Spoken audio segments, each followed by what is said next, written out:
I have a theory. Now, work with me on this one because, like I said in a previous video, I need to come up with some new theories because all the other ones have come true. By the way, if you're new to following me or looking at me on this old TikTok-y thing, hit the old follow button and check out some of the old videos. I think you might get a laugh out of some of them. Here is my new theory. Hypothetical situation, shall we say. Let's just say we've got one of the world's richest men, maybe in the top 10. Multi-billionaire, almost trillionaire. And let's hypothetically, for the sake of it, call him something like, I don't know, maybe Gil Bates. Okay, now let's just say this guy for years and probably decades has championed the cause of climate change. It used to be global warming, global cooling, and then they said, shit, we don't know which one's coming next, so we just call it climate change. And he has invested so much money in so many different things that he's probably recuperated pretty much most of it through all the little gains that he's made. But he's lobbied hard on global governments and has probably the creator of the wonderful Greta Thunberg and the likes. All of a sudden he comes out and he says, climate change, no big deal. No big deal. Not quite the world destroyer that we thought it was going to be. Actually, humanity faces other problems that are more important than climate change. Everybody scratches their head. They go, Bill, Gil, Mill, whatever the fuck. What's changed your mind? And Gil turns around and he goes, no, I just think, I think we've done enough on that now, yeah, and climate change is not the big deal that we thought it was. Now let's roll the clocks back about 2 months ago, around the 5th of September, in a hypothetical situation where maybe a president of a prominent nation invited Gil and a couple of his ilks that are worth a shitload of money into a room for dinner. Now what could have happened for Gil to change his mind?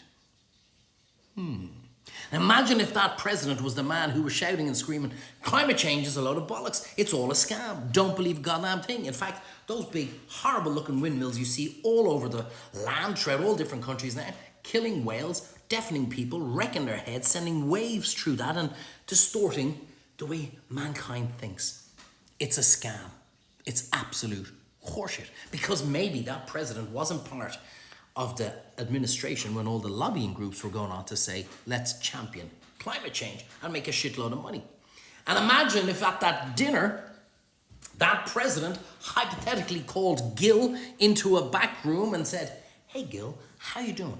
Do you know the way you think I'm mad? The way I say climate change is bollocks?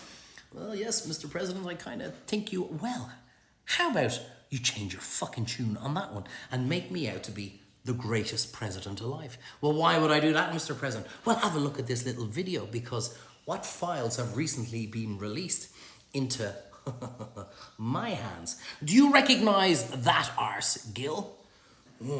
I kind of do. That's right, because it's fucking yours. And do you recognize this arse here, Gil? I'm not so sure. That's a guy who goes by the name formerly known as Prince. And do you recognize this underage girl over here in the corner? So you know how we change all this, Gil? And how we make this video disappear, Gil? By the way, I'll always fucking have it, just in case you decide to come up with something. You're going to come out in about 2 months' time when everybody forgot that we had dinner together, and you're going to say, climate change, forget about it, drive on, it's fine. Because maybe the current administration is now being lobbied by the oil and the gas and the other guys that are kind of going, need to get this fucking green shit out of here and get my stuff back on the shelves. Now, it's a fucked up theory, but why, in a hypothetical world, would such a man with such amount of money who's dedicated so much of his life to climate change and how it's going to fucking kill us all and that we need to eat his crickets and not beef because cows farting is bad, don't forget. Actually, it's only the Irish cows farting. That's why we need to cull 200,000 of ours. But isn't it very coincidental of the timing of all this? 2 months after a dinner that most of us have forgotten about, in a hypothetical world where Gil Bates sat down and had dinner with a president of one of the most biggest nations in the world. Do you know what would be great, Gil? Come out and say climate change is bullshit, like what I've been saying for the last 5, 6, 7 years. It's gonna make me look good. And don't forget, that's your hairy hole I'm staring at on the camera here. Now, isn't that an amazing theory? And look at the timing of it. The royal formerly known as Prince. It's coinciding in the exact same time. Amazing. Think about it. I know, it's fucking nuts. It's the most wildest of conspiracy theories that are out there. But maybe these files do exist. Climate change is no longer an issue in the same week that the man is formerly known as Prince. You didn't see that one coming, did you? Anyway, there you go. In a hypothetical world, I reckon the president has a video of Gil Bates's hairy hole where it shouldn't have been. And also, the artist formerly known as Prince might have been in it too. Both boys gone. Here's one to think about. Like I said, I gotta keep coming up with new ones because all the other ones have come fucking true. Here's one to think about. Nuts? Mad? Does it make sense? Did it give you a laugh? Did it all of a sudden make... Do you know what? The fucking nut job might just have a point. Have a great day. Let me know what you think.